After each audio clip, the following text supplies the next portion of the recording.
அல்லேலூயா, அல்லேலூயா. கர்த்தர் ஆசீர்வதிப்பாராக. சாட்சி இருக்கிறோம் சொல்லலாம். கர்த்தர் உங்களுக்கு செய்த நன்மைகளை குறித்து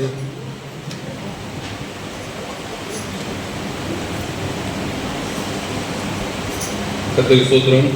எனக்கு ஒவ்வொரு வாரமும் சாட்சி தான். கர்த்தர் நல்ல சுகத்தை கொடுத்தார். அல்லேலூயா. இந்த கால் நிற்கிறது எல்லாம் தேவனுடைய சுத்த கிருபை. கர்த்தர் சொல்லுவோட கிருபை இல்லாவிட்டால் நம்ம ஒருவருக்கு நிற்க முடியாது. பிரதான கிருபைக்காண்டி இறக்கத்துக்காண்டி கர்த்தரை ஸ்தோத்திரிக்கிறேன். எல்லாரும் போன வாரம் ஈவினிங் வந்து உங்கள் எத்தனை பேர் கையெழுத்துக்குள்ளாகும்? போன வாரம் ஈவினிங் வந்தாங்க. என்ன செய்தி இருக்கா?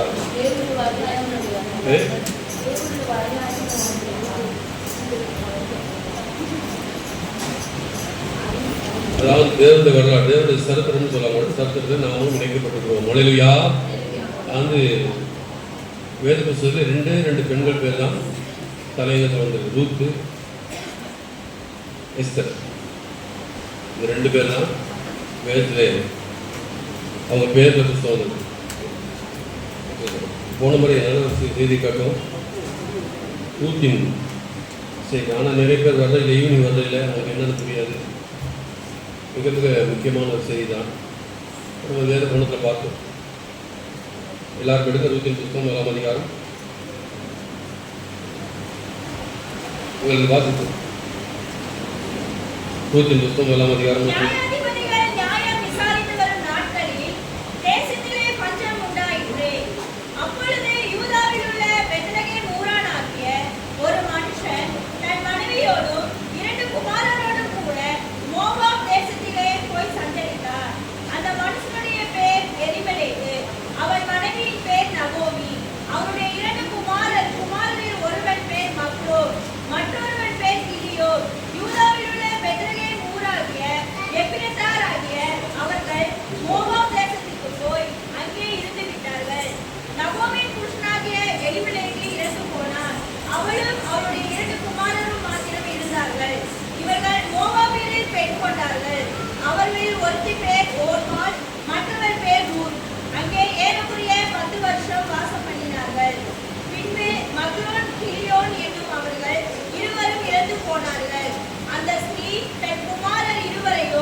அல்லேலூயா. நியாயாதிபதிகள் நியாயம் விசாரித்து வரும் நாட்களில் தேசத்திலே பஞ்சம் உண்டாயிற்று. அப்பொழுது யூதாவிலுள்ள பெத்லெகேம் ஊரானாகிய ஒரு மனுஷன் தன் மனைவியோடும் 2 குமாரர்களோடும் மோவாப் தேசத்துக்கு போய் சேர்ந்தான். அல்லேலூயா. நல்ல காலம். போன முறை சாயந்தரம் கேட்டிருப்பீங்க. வராத இருக்காங்க. நியாயாதிபதின்னு சொல்வது நாம் ஓட்டு போட்டு எடுக்கிறது இல்லை, தேவனால் நியமிக்கப்பட்டது. அல்லேலூயா. தேவனால் நியமிக்கப்பட்டது நியாயாதிபதி. அப்படி நியாயாதிபதிகள் நியாயம் விசாரித்த நாட்களில் தான் இந்த சம்பவம் நடக்குது. ரூத்தின் புஸ்தகம், ரூத்தின் சத்தமாக நடக்குது. அப்போ என்ன நடக்குதுதான், தேசத்தில் பஞ்சம் உண்டாயிற்று. நியாயத்தில் நியாயம் விசாரித்த நாட்களில் தேசத்திலே பஞ்சம் உண்டாயிற்று. அப்பொழுது யூதாவில் பெத்லெகேம் ஊராகிய ஒரு மனுஷன் மனைவியோடும் தன் 2 குமாரோடும் மோவாப் தேசத்தில் போய் சேர்ந்தான். அப்போ நல்லா தெரியும், பெத்லெகேம் என்னது? பெத்லெகேம்டா தேவனுடைய வீடு, பெத்லெகேம்டா ஆகார வீடு. ஆனால் இங்கே பார்க்குறோம், தேசத்தில் பஞ்சம் உண்டாயிற்று. பெத்லெகேம் ஊரானாகிய ஒரு மனுஷன் தன் மனைவியோடும் 2 குமாரோடும் மோவாப் தேசத்தில் போய் சேர்ந்தான். பெத்லெகேம் தேவன், பெத்லெகேம் ஆகார வீடு. ஆனால் அங்கே பஞ்சம். ஆகவே அவன் என்ன செய்தான், தன் மனைவியோடு 2 குமாரோடு மோவாப் தேசம், மோவாப்னு சொன்னால் அந்நிய தேசம், ஒரு ஜாதியில் வாழ்ந்த தேசம், அங்கே ஆகாரம் ஒன்று கேள்விப்பட்டு அங்கே போகிறான். அதான் போன முறை பார்த்தது தேவனை வைத்த இடம் பெத்லெகேம், பெத்தேல், தேவனுடைய வீடு. அல்லேலூயா. அப்போ பஞ்சம் அங்கேயும் வந்துச்சு பாருங்க. பெத்லகேம் என்ன வந்துச்சு?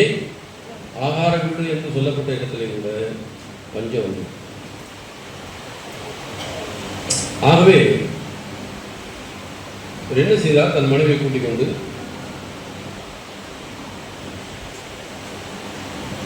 எலிமெலக்கு அவன் மனைவியின் பெயர் நகோமி, அவன் 2 குமார்கள், ஒருவன் பேர் மக்லோன், மற்றொன்று பேர் கிலோன். யூதாவில் பெத்லகேம் ஊராகிய எப்ராத்தாராகிய அவர்கள் மோவாப் தேசத்துக்கு போய் அங்கே இருந்து விட்டார்கள். அல்லேலூயா. பஞ்சமானதுனாலே ஆகாரக்குறைவு ஆகிய தன் மனைவியோடும் 2 பிள்ளைகளோடும் ஆகாரத்தை தேடி மோவாப் தேசத்துக்கு புறப்பட்டு போனோம். மோவாப் என்பது உலகம். ஆனால் இவங்க இருந்தது தேவனுடைய வீட்டில். எங்கே இருந்தார்கள்? தேவனுடைய வீட்டில். ஆகார வீடு என்கிறதான தேவனுடைய வீட்டில் இருந்தார்கள். எருசலேமில் இருந்தார்கள். ஆனால் பஞ்சம் வந்த பிற்பாடு ஒரு புறப்பட்டு போனார்கள். இதிலிருந்து நம்ம என்னத்தை கற்றுக்கொள்கிறோம்? ஒருவேளை நம்மை அழைத்திருக்கிறார். நம்ம வாழ்க்கையில் பல பிரச்சனைகள், பல போராட்டங்கள், பல நஷ்டங்கள், கஷ்டங்கள் யாருக்கு வரலாம். ஆனால் எந்த சூழ்நிலையும் அதான் பின்னோக்கி பார்க்கக்கூடாது. ஆகாரத்துக்காக வேண்டி நம்ம இடம் மாறக்கூடாது. அங்கே போனால் காசு கொடுக்குறாங்க, இங்கே போனால் காசு கொடுக்குறாங்க, அங்கே போனால் உதவி செய்கிறாங்க. என்ன நினைச்சு தேவனுடைய வீட்டை விட்டு அங்கே போயிட்டாங்க. எதுக்கு போனாங்கன்னு கேட்டால் இங்கே பஞ்சம், சரிதான், கஷ்டம். ஆனால் மோவாப் தேசத்தில் ஆகாரம் இருக்குது, போனார். ரொம்ப கவனமாக இருக்கணும். நம்மளோட வாழ்க்கையில் ஏன் தேவன் இதை அனுமதிக்கிறார்? இப்போ பெத்லகேம் ஆகாரம் ஏன் தேவன் இதை அனுமதிக்கிறார்? இப்படி ஏற்பட்ட சூழ்நிலையை நல்லா கவனிங்க. பஞ்சம் வந்ததுனால தான் நாங்கள் போனாங்க, பஞ்சம் இல்லாட்டி போயிருக்க மாட்டாங்களே. அப்போ தேவன் ஏன் அனுமதித்தார்? நல்லா வாசி கவனிங்க. இப்போ நம்ம சொல்லுவோம், நாங்கள் என்ன செய்ய, ஆண்டுக்கு செஞ்சுட்டாரு, ஆண்டுகளை கைவிட்டாரு. பலரும் பல பிரச்சனை சந்திக்கிறீங்க, பல போராட்டங்கள் சந்திக்கிறோம், பல கஷ்டங்கள் சந்திக்கிறோம், வியாதிகள் சந்திக்கிறோம், அவமான நிந்தைகள் சந்திக்கிறோம். நீங்கள்லாம் ஊழியம் செய்றீங்க. நிறைய பேர் ஊழியத்துக்கு முதல் தகுதி என்ன தெரியுமா?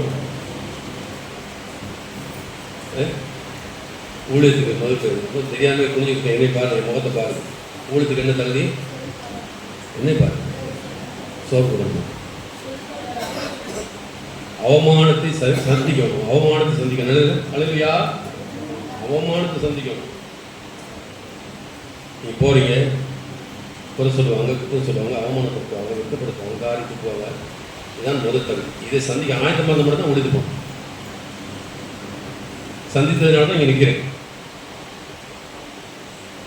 உழுது போது பரிசுத்தம் அப்படி போனால் பயிரெலாம் படிச்சிருக்கணும், பயிர் காலேஜ் போயிருக்கணும், சந்திக்கணும். நீ விசுவாசியாக இருந்தாலே அம்மா கவனிச்சுக்க, அவமானத்தை சந்திக்க ஸோ வந்து வெறுக்கூடாது. அதுக்கு ரெடியாக இருக்கும். அவமானத்தை சகித்து அவமானத்தை ஏன் சந்தித்தார்? சிலுவை சகித்து அவமானத்தை எண்ணாமல் சிலுவை சகித்தார். அவமானத்தை எண்ணாமல் சிலுவை சகித்தார். அப்ப ஒருவேளை தேவன் நம்மளோட வாழ்க்கையில் நல்ல கவனிங்க. பெத்லகேம் தேவனுடைய வீடு, ஆகார வீடு. ஆனால் அங்கே பஞ்சம் வந்து வாசிக்கிறோம். எதுக்கு தேவன் அனுமதிக்கிறார்? ஏன் அனுமதிக்கிறார்? உங்கள் வாழ்க்கையில் பல பிரச்சனை சந்திக்கிறீங்க, பல போராட்டங்களை சந்திக்கிறீங்க, பல கஷ்டங்கள் சந்திக்கிறீங்க. யாருக்கு நீங்கள் உதவி செய்கிறீங்களோ, யாருக்கு நன்மை செய்யுங்களோ, அவங்க தான் உங்களுக்கு விரோதமாக வருவாங்க. அல்லேலூயா. நான் போன வாரம் 2 வாரம் முன்னே சொன்னேன். ஏன் அவங்க நமக்கு விரோதமாக வர்றாங்க? அவங்க நமக்கு தெய்வம் போயிடுவாங்க. நம்ம உதவி செய்வோம், அவங்க நமக்கு உதவி செய்வாங்க. நம்ம அவங்களோட சார்ந்துக்கும் பொழுது அவங்க நமக்கு தெய்வம் போயிடுவாங்களே, நம்ம அவங்களுக்கு தெய்வமாக போயிடுவாங்க. இங்கே இந்த இடத்துல தான் ஆண்டு கத்தி வைப்பார். நன்மை செய்தவங்களே நமக்கு ரொம்ப பேசுவாங்க. ஏன்டா அது நம்பிக்கையெல்லாம் போயிடும். உங்களுக்கு செஞ்சனே, இப்படிலாம் பார்த்தனே, ஆண்டவரே. பார்த்தீங்களா, நம்ம அவங்கள்ட்ட ஒரு எதிர்பார்ப்பு இருக்கும். நம்ம அவங்க நம்மளோட இருப்பாங்க, நம்ம உதவி செய்வாங்க, விலகி கடைசியில் பார்க்க போனால் எதிர்பார்ப்பாங்க. ஏன்னு கேட்டால் நம்மளோட நம்பிக்கை, நம்மளோட விசுவாசம் தேவனுடைய மாத்திரம் தான் இருக்கணும். அல்லேலூயா. அதான் தேவன் இடையில வர்றார். சரி, இப்போ ஆகார வீடுன்னு சொல்லப்பட்ட பெத்லகேம், இங்கே பஞ்சம் வந்தது. நம்ம தேவனை சாதிக்கிறோம், தேவனை நம்பி இருக்கிறோம், தேவனை ஐக்கியமாக இருக்கிறோம், இரவோடு ஜெபிக்கிறோம், விடுவிடாமல் ஆராதனைக்கு வர்றோம், கற்பனையில் கட்டளையை கை கொள்கிறோம். ஆண்டவரே எங்கள் வாழ்க்கையிலேயே இதெல்லாம் நடக்குது. கொஞ்சம் சிந்திக்கணும். வேதம் சொல்லுது, தேவனுக்கு அன்பு கூறவும் சகல நன்மைக்கு நடக்கிறது அறிந்திருக்கிறோம். அவர் அனுமதிக்காதபடி ஒன்றுமே வராது. இப்போ இயேசு பிசாசு சோதிச்சான், அது தேவன் அனுமதி கொடுத்தார். யோபு பிசாசு சோதித்தான், தேவன் அனுமதி, தேவன் உத்தரவு தான். உத்தமன் சன்மார்க்கன் தேவனுக்கு பயந்து பொல்லாத மனுஷன் சொல்லுறாயே, நான் மேலே போய் கை வைக்கிறேன் பாருன்னு சொல்லி சாத்தான் உத்தரவு கேட்டான். ஆனால் அனுமதி கொடுத்தா, போய் சோதிச்சுப்பார். அப்படி போல நம்முடைய வாழ்க்கையில, உங்களோட வாழ்க்கையில, இந்த வாழ்க்கை வர்ற காரியம் தேவன் அனுமதிக்கிறார். ஒரு அலையில சொல்லுமா, ஹல்லேலூயா. சோர்ந்து போகாதீங்க, சோர்ந்து போகாதீங்க. தேவன் அனுமதிக்கிறார். ஏன் அனுமதிக்கிறாங்க? மிக மிக முக்கியம். ஒரு காரியத்தை தேவன் அனுமதிக்கிறார். ஏயா மிக நொந்து போய் வேதனைப்பட்டு, ஆண்டவரே பகல்லாம் வளர்ந்து பகல்லாம் வளருது, ஏனையாக எனக்கு நடக்குது ஆண்டவரே, நல்லதுதானே செய்கிற ஆண்டவரே, ஏன் இப்படி நடக்குது என் வாழ்க்கையில்? இப்படிப்பட்ட சிந்தனையோடு கூட இருப்போம், இருக்கிறோம். இந்த சோதனை, இந்த வேதனை, இந்த சூழ்நிலை நம்மை ஒரு ஒழுங்கு கொண்டு வரதுக்கு, என்ன செய்யறதுக்கு? தூங்காது, ஒழுங்கு கொண்டு வருது. எதுக்கு? ஒழுங்குக்கு, ஒரு நேர் கோட்டு கொண்டு வருது. ஆண்டோடு உள்ள நேர்கோட்டு கொண்டு ஒழுங்குக்கு கொண்டு வருவது தான் நாம் ஒழுங்கற்ற அடுத்த நடப்போம், போவோம், வருவோம். அப்போ இது என்ன செய்யுது? திரும்ப முழங்காலம் கூட வைக்குது, ஜெபம் வைக்குது, சபைக்கு போக வைக்குது, ஒரு ஒழுங்கு கொண்டு வரும். தேவனுடைய சித்தத்துக்கு நம்மை வழி நடத்துது. அல்லேலூயா. நல்ல மனதை வச்சுக்கொள்ளுங்க, நல்ல மனதை வச்சுக்கொள்ளுங்க. இதில் எதுக்கு வருது? தேவனுடைய சித்தத்துக்கு நேராக நம்மளை நடத்துவதற்காக வேண்டி. நம்ம கொஞ்சம் அவங்ககிட்ட தடுமாறுறோம். அந்த நேரம் நம்ம வாழ்க்கையில் வரது போராட்டம், பிரச்சனை வருது, கஷ்டம் வருது, தேவன் அனுமதிக்கிறார். பாருங்க, இவங்க புருஷன் மட்டாடி எங்கே போகிறாங்க? பிள்ளைகள் சேர்த்துக்கிட்டு மோவாப் தேசத்துக்கு போகிறாங்க. ஏன் போனாங்க? தேசத்துக்கு பஞ்சம். பஞ்சம் வந்தால் என்ன செய்யணும்? என்ன செய்யணும்? ஏசாயா புஸ்தகம் உபாகம் 29 உபாகம் 29 அதிகாரம் 23 எடுப்போம். உபாகம் புஸ்தகம் 29 அதிகாரம் 23 கர்த்தர் தமது கோபத்திலும் தமது உக்கிரத்திலும் சோதோமையும் கொமோராவையும் அத்மாவையும் செபோயீமையும் கவிழ்த்து போட்டது போல இந்த தேசத்தின் நிலங்கள் எல்லாம் விதைப்பும் விளைவும் யாதொரு பூண்டின் முளைவும் இல்லாதபடிக்கு கந்தகத்தாலும் உப்பாலும் எரிக்கப்பட்டதை காணும் போதும் அந்த ஜாதிகள் எல்லாம் கர்த்தர் இந்த தேசத்துக்கு ஏன் இப்படி செய்தார், இந்த மகா கோபம் பற்றி எரிந்ததற்கு காரணம் என்ன என்று சொல்லுவார்கள். அதற்கு அவருடைய பிதாக்களின் தேவனாகிய கர்த்தர் அவர்களை எகிப்து தேசத்திலிருந்து புறப்பட பண்ணின போது அவர்களோட பண்ணின உடன்படிக்கையை அவர்கள் விட்டு போய் தாங்கள் அறியாமலும் தங்களுக்கு ஒரு பலனும் அளிக்காமலும் இருக்கிற தேவர்களாகிய வேறே தேவர்களை சேவித்து அவர்களை பணிந்து கொண்டபடியினாலே கர்த்தர் இந்த புஸ்தகத்தில் எழுதியிருக்கிற சாபங்கள் எல்லாவற்றையும் இந்த தேசத்தின் மேல் வரப்பண்ண அதின்மேல் கோபம் கொண்டவராக்கி அவர்களை கோபத்தினாலும் உக்கிரத்தினாலும் மகா எரிச்சலினாலும் அவர்களுடைய தேசத்திலிருந்து வேரோடு பிடுங்கி இந்நாளில் இருக்கிறது போல அவர்களை வேறு தேசத்தில் எரிந்து விட்டார் என்று சொல்லப்படும். மறைவானவைகளே நம்முடைய தேவனாகிய கர்த்தருக்கே உரியவைகள், வெளிப்படுத்தப்பட்டவைகளோ இந்த நியாய பிரமாணத்தின் வார்த்தைகளின்படியெல்லாம் செய்யும்படிக்கும் நமக்கும் நம்முடைய பிள்ளைகளுக்கும் என்றென்றைக்கும் உரியவைகள். வசனங்களை கவனிச்சீங்களா? கர்த்தர் தமது கோபத்தினாலும் தமது உத்தரவினாலும் சோதோமையும் கொமோராவையும் அத்மாவையும் செபோயீமையும் கவிழ்த்து போட்டது போல இந்த தேச நிலங்களெல்லாம் விதைப்பும் விளைவும் யாதொரு பூண்டின் முளைப்பும் இல்லாதபடி கந்தகத்தாலும் உப்பாலும் எரிக்கப்பட்டதை காணும்போது அந்த ஜாதிகளாம் கர்த்தர் தேசத்தை ஏன் இப்படி செய்தார், இந்த மகா கோபம் பற்றி எறிந்ததற்கு காரணம் என்ன என்று சொல்லுவார்கள். அதற்கு அவருடைய பிதாவாகிய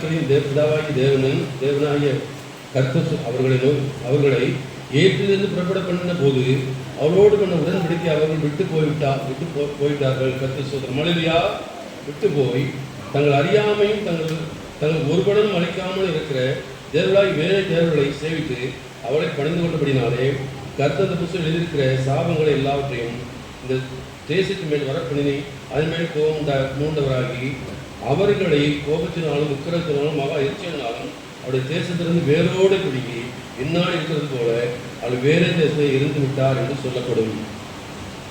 ஏன் இப்படி ஐயா பூமியெல்லாம் கந்த பூமியாச்சு, நிலமும் ஒப்பாயிடுச்சு, ஒன்றும் விளைய மாட்டேங்குது, என்ன காரணம்? இந்த தேச நிலங்கள்லாம் விதைக்கும் விளையும் யாரொரு பூண்டின் விளைப்பும் இல்லாதபடி கந்தகத்தாலும் உப்பாலும் எரிக்கப்பட்டது. கந்தம்னா அப்படியே நெருப்பு உள்ளுக்கு வரும், உப்பு. அப்போ உப்பு நிலத்தில் எதையும் போட்டாலும் முளைக்காது. இப்படி ஏன் வந்துச்சுன்னு கேட்குறாங்க. கந்தகம் உப்பால் எரிக்கப்பட்டது காணும்போது அந்த ஜாதிகள்லாம் கர்த்தர் தேசம் ஏன் இப்படி செய்தார், ஏன் இப்படி நடக்குது, என்ன காரணம் ஆண்டவரே இப்படி செய்தார், இந்த மகா கோபம் பற்றி இருந்ததற்கு காரணம் என்ன என்று சொல்வார்கள். அதுக்கு அவருடைய பிதாக்களின் தேவனாய் கர்த்தர் அவர்களை எகிப்து தேசத்தில் புறப்படின பண்ணபோது அவர்களோடு பண்ண உடன்படிக்கையை அவர்கள் விட்டு போய் தங்கள் அறியாமையும் தங்களுக்கு ஒருவனும் அளிக்காமல் இருக்கிற தேவர்களாகிய வேறே தேவர்களை சேவித்து அவர்களை பணிந்து கொண்டபடினாலே. பார்த்தீங்களா, அவங்க ஆண்டு கொடுத்த பிரமாண தேவன் அவர்களை அழைத்து கொண்டு வந்தார். அவருக்கு கொடுத்த பிரமாணங்கள் கட்டளையெல்லாம் விட்டுட்டு வேறே தேவர் ஒன்றுக்கும் பிரயோசனம் இல்லாத உதவாத தேவர்களை பணிந்து கொண்டபடினாலே அந்த தேசம் கந்த பூமியானது, உப்பு பூமியானது, ஒரு வெளிச்சம் இல்லாமல் போனது. கேட்குறாங்க, ஆண்டவரே ஏன் எங்களுக்கு நடந்தது சொல்லுவா. பெத்லகேம் என்று சொல்லும்போது தேவனுடைய வீடு, அங்கே ஆகார குறைவு, பஞ்சம் வந்தது. இப்போ என்ன செஞ்சாங்க? அவங்க உடனடியாக புறப்பட்டு அந்நிய தேசத்துக்கு போயிட்டாங்க. இப்போ இங்கே தான் நம்ம கவனமாக இருக்குன்னு கேட்டால், உங்கள் வாழ்க்கையிலும் சரி நம்மளோட வாழ்க்கையில் பிரச்சனை போராட்டம் வரும்பொழுது இந்த பாருங்க கேட்குறாங்க, என்னத்தினால நடந்தது? அதுக்கு பதில் என்னது? அதுக்கு அவருடைய பிதாக்களின் தேவனாய் கர்த்தர் அவர்கள் எகிப்து தேசத்திலிருந்து புறப்பட பண்ணின போது அவள் பண்ண உடன்படிக்கையை அவள் விட்டு போய் எகிப்திலிருந்து புறப்பட பண்ணும் பொழுது அவங்க என்ன செஞ்சிட்டாங்க? உடன்படிக்கையை விட்டுட்டாங்க. ஆண்டு சொன்ன காரியத்தை விட்டாங்க, சத்தியத்தை விட்டாங்க. ஒன்றுக்கு உதவா தெய்வத்தை பின்பற்றி போயிட்டாங்க. விக்கிரங்களை அவனுக்கு துவங்கிட்டாங்க, பழையபடி கண்டுபிடிக்கிற செய்து அவனுக்கு துவங்கிட்டாங்க. அதனால தான் உங்களுக்கு இப்படியெல்லாம் நடக்குதுன்னு சொல்லி வேதத்தை வாசிக்கிறோம். நம்மளோட வாழ்க்கையில் இன்றைக்கு நம்மளோட வாழ்க்கையில் இதை ஒழுங்குபடுத்துறதுக்கான சீர்படுத்துறதுக்காண்டி தேவனுக்கு நமக்கு ஒரு நேர்கோட்டு கொண்டு வரதுக்காண்டி தான் இந்த காரியம் நடக்குது. நம்ம உடனே நம்ம வேற வழியை பார்க்கக்கூடாது. உட்காரணும், முழங்கால் போடணும், ஜெபிக்கணும். ஆண்டு ஏன் நமக்கு நடக்குது? நம்ம சிந்திக்கிறது இடம் கொடுக்குறது இல்லை. நமக்கு உடனே எல்லாம் நடக்கணும். 30ஆம் அதிகாரம் 1 வாசிப்போம். உபாகமம்.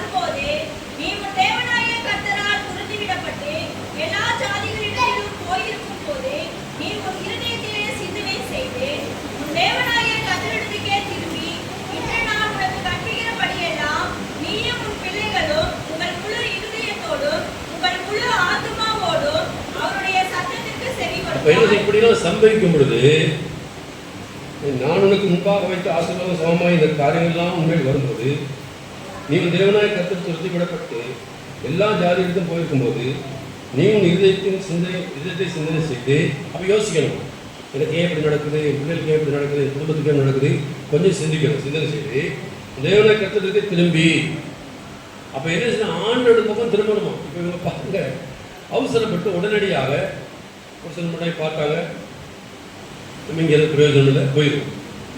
நீங்கள் போனதுனால என்ன விளைவுங்கிறத பின்னுக்கு பார்ப்போம். போனதுனால என்ன விளைவு நல்லா கவனிச்சிங்க. நம்ம அழைத்த ஆண்டவரை பயங்காட்டுறது சொல்ல விட்டு போனால் இன்னும் பெரிய பாதிப்புகளை தான் நம்ம சந்திக்க வேண்டும். ஏனால் உங்களை தாயின் கற்பத்தில் இருக்கும் முன்னே, தாயின் கற்பை உருவாக முன்னே தெரிந்து கொண்டாட வேதம் சொல்லுது. நம்ம நேசிக்கிறார், நம்ம அன்பு கூறுகிறார், நமக்கு பெரிய திட்டங்கள் வச்சிருக்கார், அவ்வளோ ராஜ்யம் உண்டு. இப்படி மேன்மையான காரியங்கள் வைத்திருக்கும் பொழுது சின்ன சின்ன காரியங்கள், இப்படி பசி பட்டினி பஞ்சம் வரும் பொழுது, குடும்பத்தில் பிரச்சனை, சபையில் பிரச்சனை, வேலை சேர்ந்த பிரச்சனை, இதுக்கெல்லாம் நம்ம பின்னுக்கு திரும்பி பார்த்தோம்னா இன்னும் பெரிய பாதிப்பை சந்திக்கும்ங்கிறது தான் இந்த ரூத்தின் புஸ்தகத்தில் சாராம்சம். இந்த ரூத்தின் புஸ்தகம் நான் படிக்கிறதுன்னு கேட்டால், நீ பின்வாங்கி போனால் உனக்கு என்ன நடக்கும்? தேவன் உங்களை எங்கே வைத்திருக்கிறார்? எங்கே வச்சிருக்காரு? சத்துக்கிறாங்க. தேவன் எங்கே வச்சிருக்கிறார்?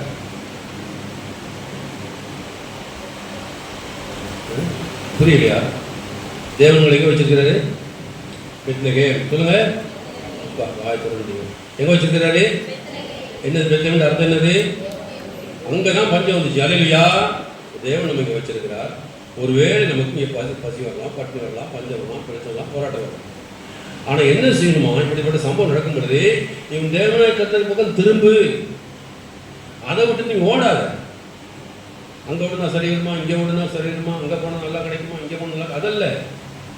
என்ன சொல்றது? இவையெல்லாம் நடக்கும் பொழுது நான் உனக்கு முன்பாக வைத்த ஆசீர்வாதம் சமமாக எனக்கு காரியங்கள் எல்லாம் உனக்கு முன்மேல் வரும்போது, நீங்கள் தேவனாய கர்த்தரால் குறிப்பிடப்பட்டு எல்லா தியானத்துக்கும் போயிருக்கும் போது உன் இருதயத்தை சிந்தனை செய்து நல்லா யோசித்து சிந்தனை செய்து தேவனாய கர்த்தருக்கு திரும்பி, இன்று நான் ஒரு கற்பிக்கைகள் எல்லாம் நீயும் பிள்ளைகளும் முழு இதயத்தோடும் முழு ஆத்தோடும் ஒரு சத்தத்துக்கு செய்து கொடுத்தார்.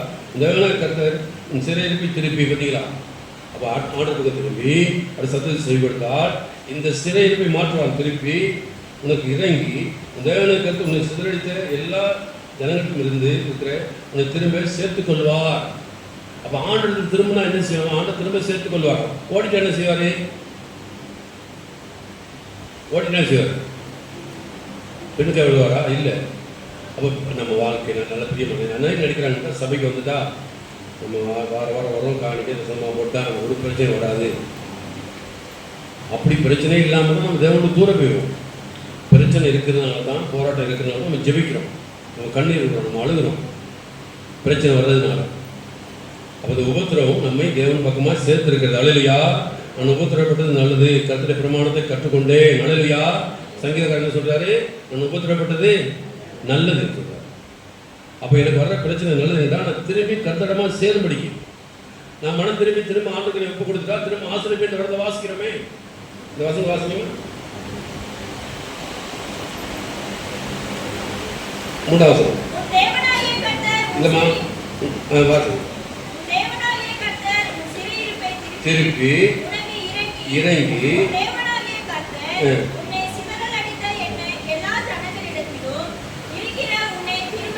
திரும்ப சேர்த்துக்கொள்வார். மனம் திரும்ப ஒப்பு கொடு, அப்ப திரும்ப சேர்த்துக்கொள்வார். அதை விட்டுட்டு ஓடாத. கர்த்தர் சோதனை. அதுதான் நம்ம இந்த ரூத்தில் படிக்கிற மிக மிக முக்கிய காரியம். ரூத்தில் படிக்கிற நோமியும் புருஷன் செய்த பெரிய தப்பு என்னன்னு கேட்டா, தேசத்தில் பஞ்சம். உலகாலம் தேவனோட வீட்டில் இருந்தோம், எருசலேமில் இருந்தோம், பெத்லெஹேமில் இருந்தோம். இப்போ இங்கே பஞ்சம் வந்துருச்சு. அப்படி உட்கார்ந்து ஜெபம் பண்ணி ஆண்டவரை ஏன் எங்களுக்கு இந்த பஞ்சம் வந்து கஷ்டம்னு விசாரிக்காம உடனடியாக தீர்மானம் எடுத்துட்டாங்க. என்ன தீர்மானம் எடுத்தாங்க? திறக்காது குத்தா வச்சிருக்கீங்க. நான் காலைல வந்தோடனே யோசிச்சேன், அவனுக்கு ஐடியா இருக்கு, நம்ம ஆளுக்கு ஐடியா இல்லை. ஐடியா இல்லாம இல்லை. ஏன் நீ சீமந்தம் நடத்த வீட்டில் இருக்கியா? எங்க இருக்கிற? நீ சீமந்தம் நடத்துறா? கொஞ்சம் ஒரு நாள் ஞாயிற்றுக்கிழமையாவது தயவு செய்து பிரியமானவர்களே கொஞ்சம் யூனிஃபார்ம் ஆகும், நல்லா இருக்கும். இது எதுக்கு நான் சொல்லுன்னு கேட்டால், மற்றவர்களுக்கு இடதாக்கக்கூடாது. அல்லேலூயா. மற்றவர்களுக்கு என்ன செய்யக்கூடாது? இடதாக்கக்கூடாது.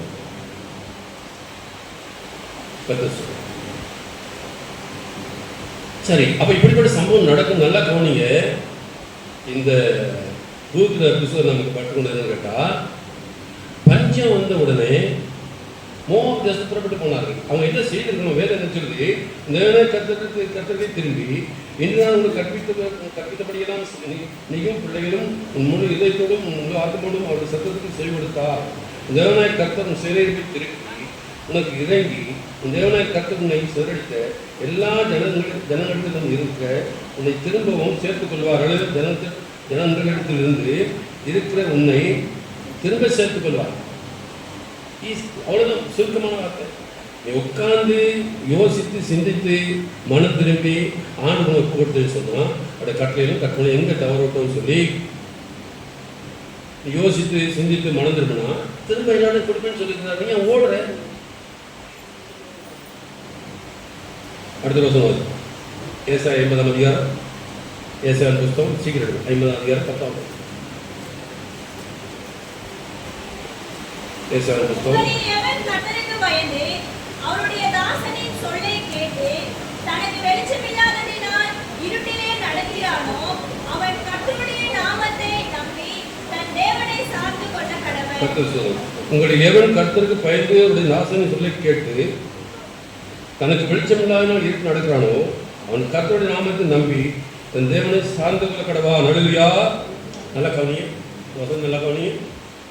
உங்கள் எவன் கர்த்தருக்கு பயந்து அவருடைய நாமத்தையும் சொல்ல கேட்டு தனக்கு வெளிச்சமில்லாதனால் இருட்டு நடந்தப்ப கர்த்தரை பேச்சை கேட்டு, உங்கள் எவன் கர்த்தருக்கு பயந்து அவருடைய தாசன் சொல்ல கேட்டு தனக்கு வெளிச்சமில்லாத அப்போ ஆண்டு வார்த்தை கர்த்தர் நம்புகிறான், கர்த்தரை வார்த்தை கேட்குறான், ஆண்டு பேச்சை நம்புகிறான், கர்த்தருக்கு பயப்படுறான், அவருடைய தாசன் சொல்ல கேட்டு தனக்கு வெளிச்சமில்லாத நாள் இருட்டு நடக்கிறானோ, அப்படி கேட்டும் வெளிச்சம் இல்லாமல் இருட்டு நடக்கிறானோ அவன் கர்த்தருடைய நாமத்தை நம்பி தன் தேவனை சார்ந்து கொள்ள கடவான். அல்லேலூயா. ஆண்டு வசந்து கேட்குற சத்தியம், ஐயா நான் இன்னும் இருட்டில் தான் நடக்கிறோம், இன்னும் பிரச்சனை தான் எங்களுக்கு போகணும் அப்படின்னா கர்த்தரை நம்பி அவரை சார்ந்து கொள். கர்த்தர் நம்பி அவர் இவங்க 2 பேரும் என்ன புதுசு மட்டும் என்ன சொல்லணும், தேசத்தில் பஞ்சம் வந்துருச்சு, நம்பி அவரை சார்ந்திருக்கணும். அதை விட்டுக்கிட்டு உடனடியாக ஒரு தீர்மானம் எடுத்து எங்க போயிட்டாங்க கத்துக்கு மோவாப் தேசத்துக்கு போயிட்டாங்க. கத்து எங்க போயிட்டாங்க? மோவாப் தேசத்துக்கு போயிட்டாங்க. கர்த்தர் நம்ப அப்ப என்ன செய்ய, நமக்கு பிரச்சனை வரும்பொழுது, நமக்கு போராட்டம் வரும்பொழுது, நமக்கு கஷ்டம் வருது, கர்த்தர் நம்பி ஆண்டவர் எனக்கு இதிலிருந்து விடுதலை கொடுப்பா, இதிலிருந்து மாற்றம் வரும், ஆண்டவர் அற்புதம் செய்வார், கர்த்தர் நம்புறவனும் செழிப்பா, அவரை சார்ந்து கொள்ளணுமா. அதை விட்டுட்டு உடனடியாக கர்த்தர் சொல்றோம் மாம்சத்தில் தீர்மானத்தை கூடாது. முதலாவது செய்ய, ஏன் நம்ம ஏன் இது எனக்கு சம்பவித்தது சிந்திக்கும். நம்மை ஆண்டவர் ஒழுங்கு கொண்டு வர்றார். நம்ம சிந்தரி போயிருக்கிறோம், ஒழுங்கில்லாத வாழ்க்கை வாழ்றோம், சரியில்லை. இப்போ நமக்கு ஒழுங்கு கொண்டு, அதுக்கு தான் நமக்கு பிரச்சனை வருது, போராட்டம் வருது, கஷ்டம் வருது. கொஞ்சம் சிந்தித்து இவையெல்லாம் சீர்படுத்தணுமா. அந்த கட்டளையை கை கொண்டு தேவனுடைய பிரமாணத்துக்கு கீழ்ப்படிந்து நடக்கணும். அதுக்கு தான் வருது. அதை விட்டுட்டு நம்ம ஒழுங்குபடுத்தாதபடி உடனே இந்த இடத்துல அப்படியே விட்டுட்டு இன்னொருத்துக்கு போகிறதுனால என்ன நடக்குது கேட்டால், அதாவது நீங்கள் வந்து இப்போ எங்கேயும் வெளியே போகிறது இல்லை, சொல்கிறேன் சிந்தனை. ஏன் இப்படி நடக்குது ஆண்டவரே, எனக்கு ஏன் இப்படி வருது, நான் ஒழுங்காக சபைக்கு போகிறோமே, ஒழுங்காக ஜெபிக்கிறோமே, அப்படியே ஆண்டை தேடி ஆண்டுக்கு உண்மையாக இருக்கும் பொழுது கூட உன்னை இருட்டில் நடந்தால் என்ன செய்யணுமா, கர்த்தரை சார்ந்து கொள். கர்த்தரை நம்பி என்ன செய்யணும், கர்த்தரை அப்படிதான் வாசிக்கிறோம்.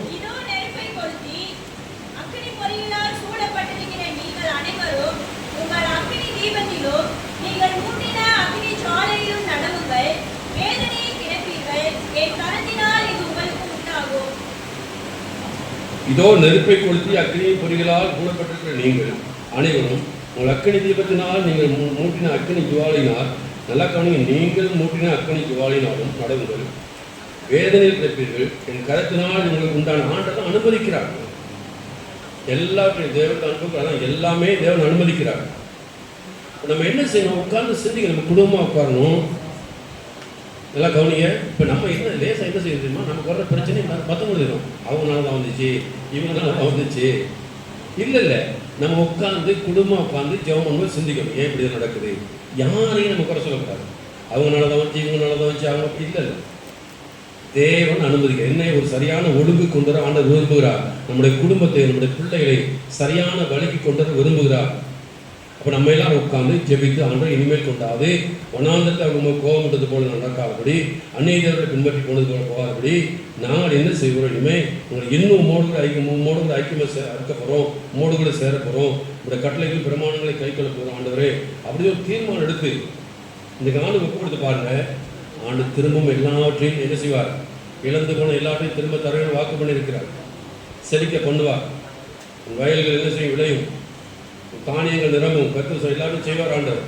ஆனால் நம்ம அவசர கோலத்தில் கர்த்தர் சொல்கிறோம், தீர்மானம் எடுத்துகிறோம். அப்போ இவங்க என்ன செய்கிறாங்க, ஏன் மோவாப் தேசத்துக்கு போனாங்க, ரூத் எடுத்துக்கணும். நியாயாதிபதிகள். இந்த ரூத்தின் புஸ்தகம் நியாயாதிபதிகளுக்கு முன்னுக்கு ஒரு 2 புஸ்தகம் எடுத்துக்கொள்ளுங்க. பாருங்க, இப்ப முதல் வாசிப்போமா? நியாயாதிபதிகள் நியாயம் விசாரித்து வரும் நாட்களில் தேசத்திலே பஞ்சம் உண்டாயிற்று.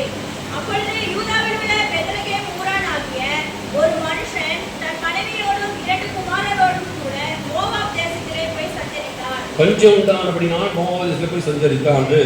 அந்த மனுஷனுடைய பேர் எலிமெலேக்கு, அவன் மனைவியின் பேர் நகோமி.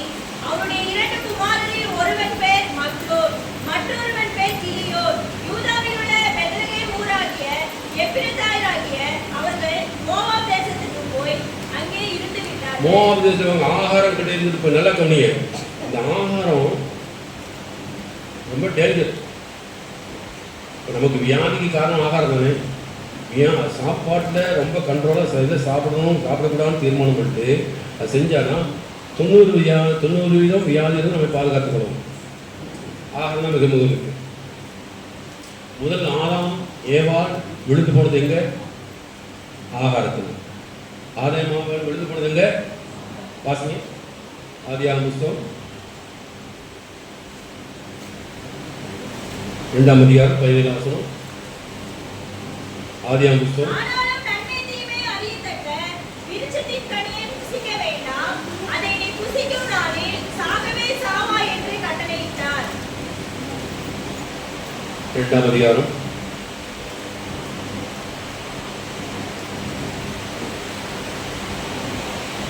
5ஆம் வசனம். நிலத்தினுடைய சகலவித செடிகளும் பூமியின் மேல் இன்னும் உண்டாகவில்லை, நிலத்தினுடைய சகலவித பூண்டுகளும் இன்னும் முளைக்கவில்லை. ஏனெனில் தேவனாகிய கர்த்தர் பூமியின் மேல் இன்னும் மழையை பெய்ய பண்ணவில்லை, நிலத்தை பண்படுத்த மனுஷனும் இருந்ததில்லை. அப்பொழுது மூடுபனி பூமியிலிருந்து எழும்பி பூமியை எல்லாம் நனைத்தது. தேவனாகிய கர்த்தர் மனுஷனை பூமியின் மண்ணினாலே உருவாக்கி ஜீவ சுவாசத்தை அவன் நாசியிலே ஊதினார். மனுஷன் ஜீவ ஆத்துமாவானான். தேவனாகிய கர்த்தர் கிழக்கே ஏதேன் என்னும் ஒரு தோட்டத்தை உண்டாக்கி தாம் உருவாக்கின மனுஷனை அதிலே வைத்தார். தேவனாகிய கர்த்தர் பார்வைக்கு அழகும் புசிப்புக்கு நலவுமான சகலவித விருட்சங்களையும் தோட்டத்தின் நடுவிலே ஜீவ விருட்சத்தையும் நன்மை தீமை அறியத்தக்க விருட்சத்தையும் பூமியிலிருந்து முளைக்க பண்ணினார்.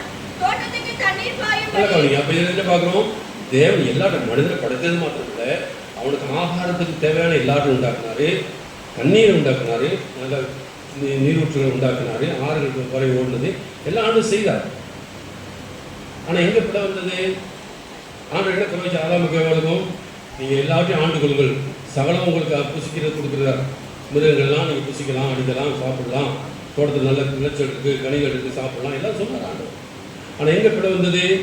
3ஆம் அதிகாரத்தை வாசிங்க.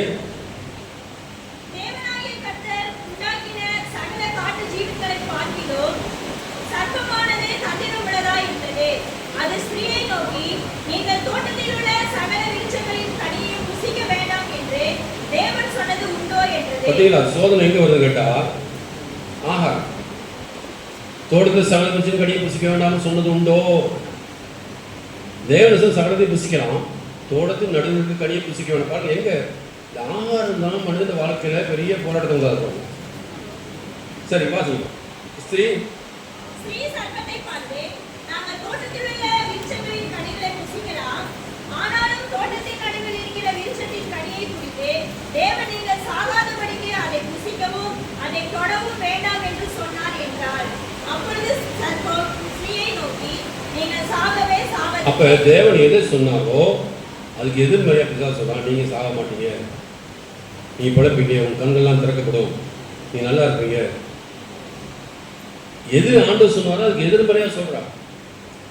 இப்ப முதல் மனிதன் விழுந்ததே ஆகாரத்தினால. நல்லா காமிச்சுக்கோங்க, ஆதாம் ஏவாளும் விழுந்ததே ஆகாரத்தினாலதான்.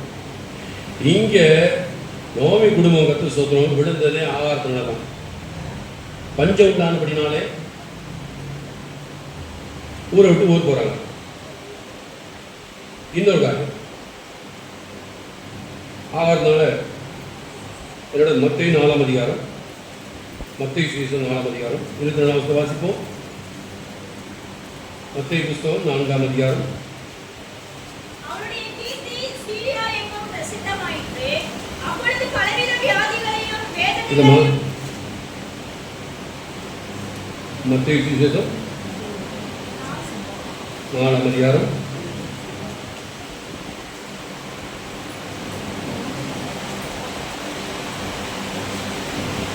4ஆம் அதிகாரம்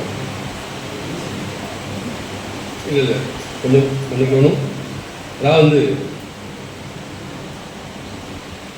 இயேசுநாதர் உபவாசம் பண்ணி 40 நாள் வனாந்தரத்திலிருந்து வரும்பொழுது பிசாசு என்ன சொல்கிறான்? இந்த கல்லை அப்பமாக்கி நல்லா பாருங்க, எங்கே வேணும் பிரச்சனை வச்சு இந்த கல்லை அப்பமாக்கி என்ன செய்யணும்? நீ தேவனாக இருந்தால் இந்த கல்லை அப்பமாக்கி சாப்பிடும். ஆண்டுன்னு சொல்லிட்டாரு, தேவனாய் கத்திரை என்ன செய்யாத, பரிச்சை பாராத, சோதிக்காத. ஆண்டவர் தப்பிச்சிட்டார். ஆதாமையாக விழுந்து போனாங்க. இங்கே நவமி என்ன செய்தார்? புருஷனும் விழுந்து போனாங்க. எதனால? ஆகாரத்தினால. இப்போ பிசாசு இப்படி தான் நம்மளோட வாழ்க்கையில் கூட சோதனை கொண்டு வர்றான்.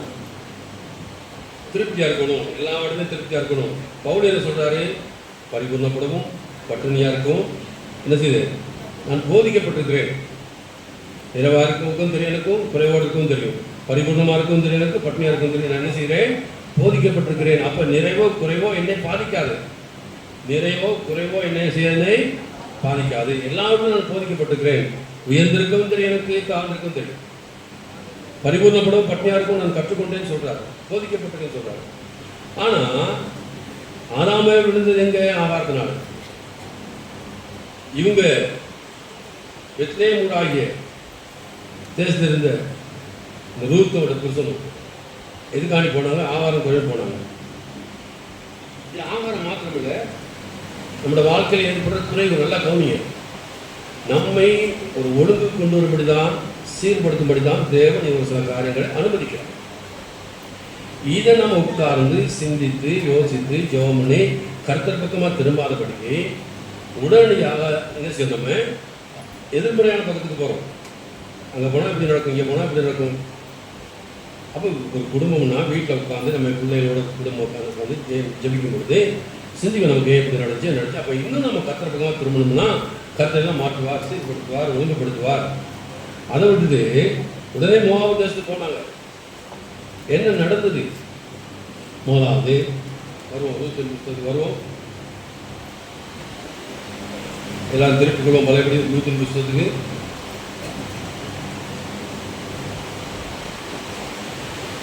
ஆசியமா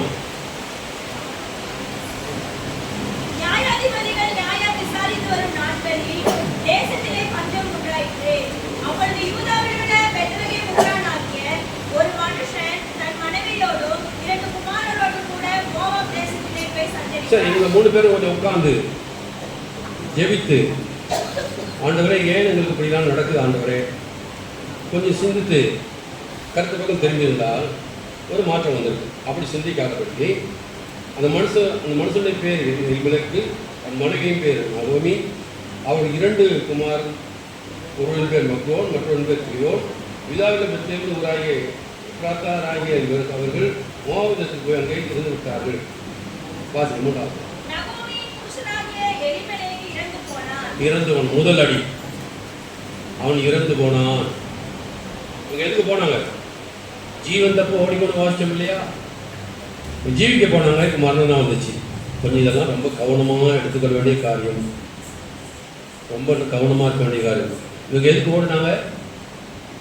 ஜீவிக்கிறதுக்கு போனாங்க. இப்போ என்ன நடந்துச்சு? ஜீவனே போயிடுச்சு. ஏன் தெரியுமா? தேவ சித்தத்தை விட்டு விலகி போனது. கொஞ்சம் நல்லா கவனிக்கும்.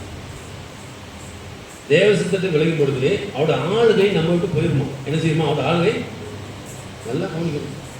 தேவ சித்தத்தை விட்டு நாம் விலகும் பொழுது அவருடைய ஆளுகை நம்ம விட்டு போயிடும். இப்போ அவரோட ஆளுகை விட்டு நம்ம விட்டு போன நடக்கும். பிசாசம் நடந்து நிரப்புவான். நல்லா கவனிங்க, பிசாசம் நிரப்புவான். அப்போ தேவ சித்தத்துக்கு இவங்க 2 பேரும் பாருங்க, பெத்லேஹேம் விட்டுட்டு மோவாபு தேசத்துக்கு போறாங்க. இப்போ தேவனுடைய ஆளுகை இதனால வரைக்கும் தேவன் நடத்தினார், அவளை ஆசீர்வதித்தார், எல்லாம் கொடுத்தாரு. சரி, இந்த பஞ்சத்தை தாங்கிக் கொள்ள இயலாதா? இந்த பிரச்சனையை தாங்கிக் கொள்ள இயலாதா? இந்த நஷ்டத்தை தாங்கிக் கொள்ள முடியாதா? ஆனால் உட்காந்து ஜெபிக்கிறான்னு சொல்கிறாரு. நல்லா சிந்தனை பண்ணி ஜெபம் பண்ணி ஆண்டு ஒப்பு விடுங்க, நான் எல்லாத்தையும் திரும்ப தருவேன்னு சொல்லி வாச்சவங்களா. அப்போ இந்த உடனே என்ன செய்கிறாங்க, மறுக்கவும் திரும்புகிறாங்க. ஜீவிக்கிறதுக்காண்டி என்ன செய்யணும், நம்ம எங்கே போனாலும் சரி எப்படியா நமக்கு ஜீவன் கிடையாது. ஆனால் என்ன நடந்தது, மரணம் தான் சம்பவிச்சது. அப்போ நம்ம எவ்வளோ கவனமாக இருக்கணும்னு சொல்லுங்க பார்ப்போம். எவ்வளோ எச்சரிக்கையாக இருக்கணும் சொல்லுவோம். எவ்வளோ எச்சரிக்கையாக இருக்கணும். இவங்க பொழைக்க போறதுக்கு போய் செத்து போயிட்டான். ஏன்னு கேட்டால் இதுவரையும் தேவனுடைய கிருபை அவன் மேல் இருந்தது. கிருபை எடுத்துற நீ தேவனோடு கொஞ்சம் விலகும் பொழுது கிருபை ஆண்டு எடுத்துடுறாரு. அல்லையா, தேவனுடைய ஆளுகை நம்ம விட்டு போயிருது. ஐயா, தேவனுடைய ஆளுகை நம்ம இருக்கும்போது, தேவனுடைய அபிஷேகம் நம்ம இருக்கும்பொழுது எல்லாத்தையும் ஆண்டு சரிப்படுத்துவார், ஒழுங்குபடுத்துவார், நம்ம நடத்துவார். இப்போ இவங்க பிரஜா தேசத்துக்கு மோபியர் தேவனுக்கு காலகாலமாக அவர் எதிரி அங்கே போனாங்க. தேவனுடைய ஆளுகை போயிடுச்சு, தேவனுடைய அபிஷேகம் போயிடுச்சு, தேவனுடைய வழிநடத்த போயிடுச்சு. அப்போ என்ன நடக்கும், தேவனுடைய வழிநடத்த நமக்கு இல்லைன்னு சொன்னால் அடுத்த மரணம் தான். நல்லா கவனிங்க, யாரை விழுங்கலாமான்னு அவன் இருக்கிறான், கட்சிக்கிற சிங்கம் போல. எப்போ நம்ம தேவனுடைய சித்தத்துக்கு விலகணும்னு எதிர்பார்க்குறோம், எதுக்கு நம்ம பிடிக்கிறதுக்கு. இவங்க மோவாப் தேசத்துக்கு போனோம்னா பிடிச்சிட்டான். என்ன பிடிச்சான், முதல் அடி.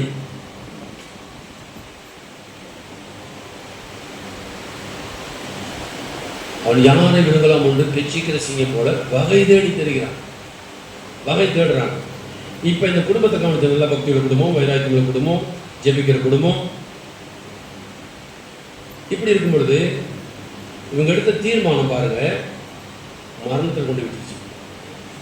நீங்கள் எடுக்கிற தீர்மானம் ரொம்ப கவனமாக இருக்கணும். குடும்பம் உட்காருங்க, ஜெபம் பண்ணுங்க.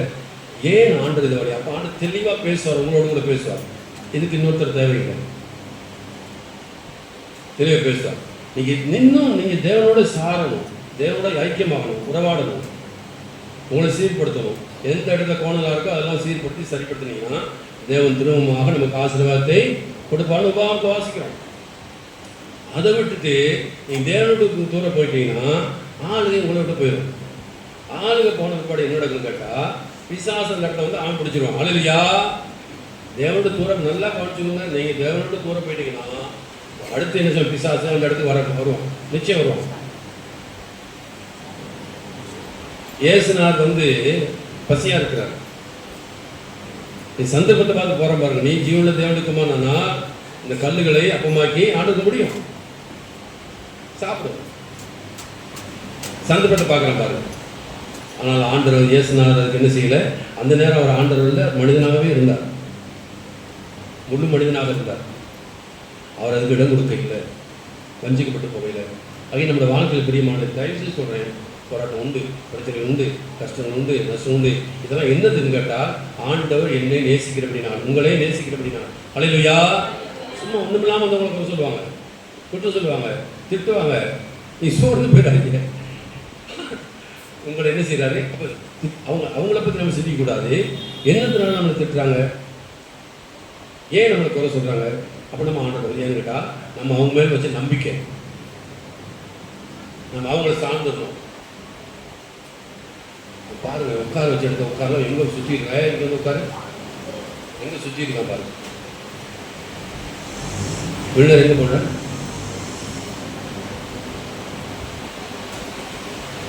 நல்லா கவனிங்க. எவ்வளவு தந்திரசாலி பிசாசு. நம்ம ஒரு ஒழுங்கு கொண்டு வரும்படியாக, சீர்படுத்தும்படியாக நமக்கு ஒரு சில இடையூறு வருது. அது தேவன் தான் அனுமதிக்கிறார். பூமி கந்த பூமியாச்சு, உப்பு பூமியாச்சு, ஒன்று விலையிலேயே ஏன் ஆண்டவர் சொல்லி கேட்குறாங்க. அப்போ நீங்கள் என்னை விட்டு தூர போயிட்டீங்க, என் பிரமாணத்துக்கு தூர போயிட்டீங்க, அதனால தான் அப்படி நடக்குதுன்னு சொல்லி ஆண்டவர் சொல்கிறார். அவங்க திரும்ப மனம் திரும்புங்க, உங்களை எல்லாத்தையும் திரும்ப ஆசிரியர் ஆண்டவர் சொல்கிறார்.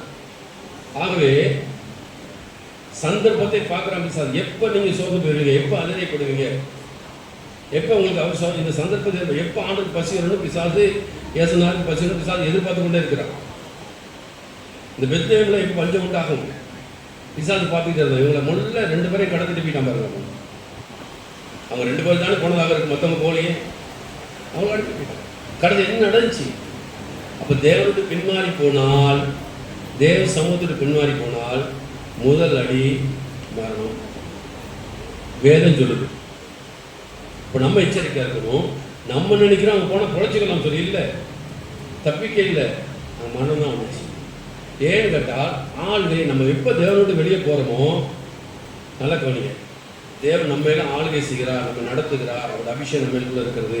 கொஞ்சம் நம்ம தேவனோடு 1000 பேர் 1000 சொல்லிட்டு அதை விட்டு உன்னை கொடுத்து உனக்கு சாட்சி இருக்கணும், நான் தேவனோட இருக்கிறேன்னா இல்லையா, அது உங்களுக்கு சாட்சி இருக்கணும். மற்றவங்க சொல்கிறதுனால நீங்கள் பாவியாக போகிறதும் இல்லை, மற்றவங்க சொல்கிறது நீ பரிசுத்தவனாக போகிறதும் இல்லை. உங்கள் நல்மன சாட்சி என்ன சொல்லுது? நீங்கள் என்ன தான் கஷ்டப்பட்டு, என்ன தான் நஷ்டப்பட்டு, என்ன தான் வியாபத்தையும் தேவனோடு உள்ள உறவை நீங்கள் பாதுகாத்து கொண்டால் அந்த ஆளுகை நம்ம இருக்கும். ஆண்டவர் ஆளுகை செய்கிற இடத்துல ஆகாரம் குறைவு இருக்காது, பஞ்சம் வராது, பசி வராது, வந்தாலும் தேவன் நம்மை காப்பார். அல்லேலூயா. ஆகவே அந்த ஆளுகை விட்டு விலகும் பொழுது அந்த இடத்த எப்போ உங்கள் இடத்த பிசாசு தேவனை வைத்திருக்க, உங்கள் மேல் வைத்திருக்க அன்பு, உங்கள் மேல் வைத்திருக்க பாசம், கிருபை, இதை பிசாசு பிடிக்கிறதுக்கு முயற்சி பண்ணுறாங்க. எப்போ நம்ம சந்தேகப்படுவோம், எப்போ நமக்கு அவிசுவாசம் வரும், எப்போ நமக்கு கோபம் வரும், எப்போ நமக்கு எரிச்சல் வரும், இதெல்லாம் எதிர்பார்த்துட்டு இருக்காங்க. இந்த சந்தர்ப்பத்தில் நம்ம போந்துடும் நடக்கிற எல்லாம் முடிஞ்சு வாழ்க்கையே முடிஞ்சு போயிடும். இதுதான் நம்ம இந்த புத்தகத்தை படிக்கிற காரணம். ஆகவே பிரியமானவர்களே, கர்த்தருக்கு ஸ்தோத்திரம். பெத்லகேம் தேவனுடைய வீடு, அங்கேயும் பஞ்சம் வந்துச்சு. அல்லேலூயா. அது ஒரு சில வேலை நம்ம சமைக்கிறதுனால எல்லாம் திருப்தியாக இருக்குன்னு நினைக்கிறேன். ஒரு சில வேலை நம்மளோட வாழ்க்கையில் ஒரு சில பஞ்சம் வரலாம், பசி வரலாம், பட்டினி வரலாம்.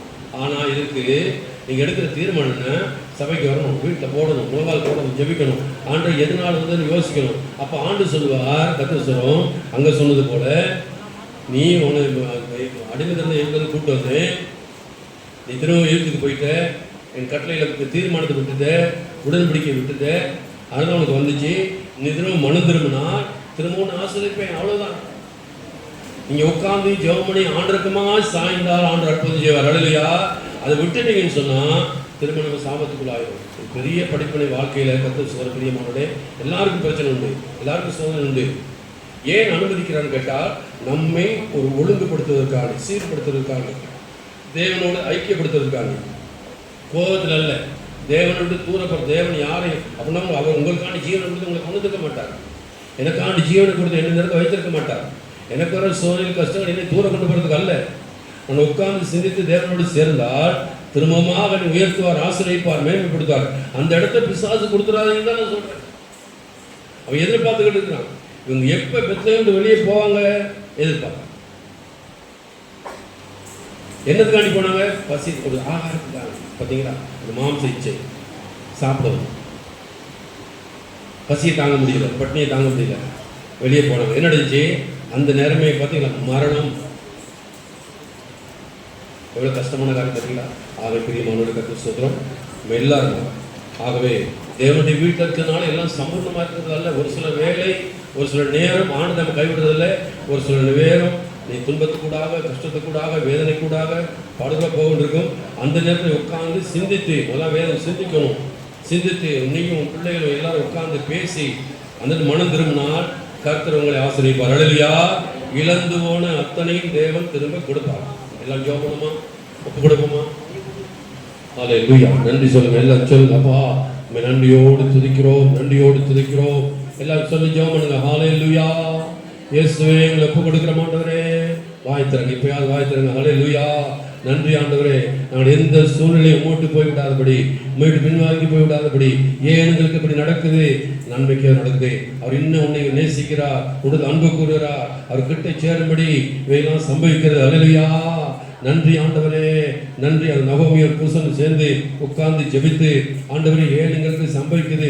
தேசத்தில் எத்தனை பேர் இருக்காங்களே, எங்களுக்கு ஏனையா அப்படி பசி, பட்டினி, பஞ்சம் சொல்லி கொஞ்சம் உட்கார்ந்து ஜெபித்திருந்தார். அவள் குறைகளை உணர்த்திருப்பார், குற்றங்களை உணர்த்திருப்பார். அது மனம் திரும்பினால் தேவன் திரும்பவும் ஆசீர்வதித்திருப்பார். அதை விட்டு உடனடியாக ஒரு தவறான தீர்மானம் எடுத்தார். அந்த தீர்மானத்தை நீங்கள் நான் வந்துடக்கூடாது. அது ஆண்டவருக்கு இடத்தை நிரப்புவதற்கு பிசாசு ஆயத்தமா இருக்கிறார். அல்லேலூயா. ஆண்டவர் உன்னோடு கூட இருக்கிறார், என்னோடு கூட இருக்கிறார். அந்த இடத்தை நிரப்புவதற்கு பிசாசு எப்போ எனக்கு சந்தேகம் வரும், எப்போ எனக்கு அவிசுவாசம் வரும், எப்போ நான் கோவப்படுவேன், கத்துறோம், எதிர்பார்த்து கொண்டிருக்கிறான். ஆகவே அவனுக்கு இடம் கொடுத்துடாத, அவனுக்கு இடம் கொடுத்துடாத. பிரியமான மற்றவங்க சேர்த்துக்காருக்கு பாவத்துக்காண்டி நீ இடம் கொடுத்துடாத. அல்லேலூயா. அந்த இடத்தை நிரப்புவதற்கு பிசாசு ஆயத்தமா இருக்கிறான். என் இயேசு என்னோட கூட இருக்கிறார். இயேசு இருக்கு வரைக்கும் எனக்கு ஒரு கஷ்டம் வராது, நஷ்டம் வராது, பஞ்சம் வராது. ஒப்பு கொடுத்து ஜெபம் பண்ணுங்க. எங்களை ஒப்பு கொடுக்கிற ஆண்டவரே, எங்களோட ஆவி, ஆத்மா, சரீரம் முற்றுமா விசேஷமாய் உம்முடைய கருத்தில் ஒப்படைக்கிறோம். இயேசுவே உமக்கு நன்றி, உமக்கு நன்றி, உமக்கு நன்றி. உட்காருவோம், பாட்டு படிப்போம்.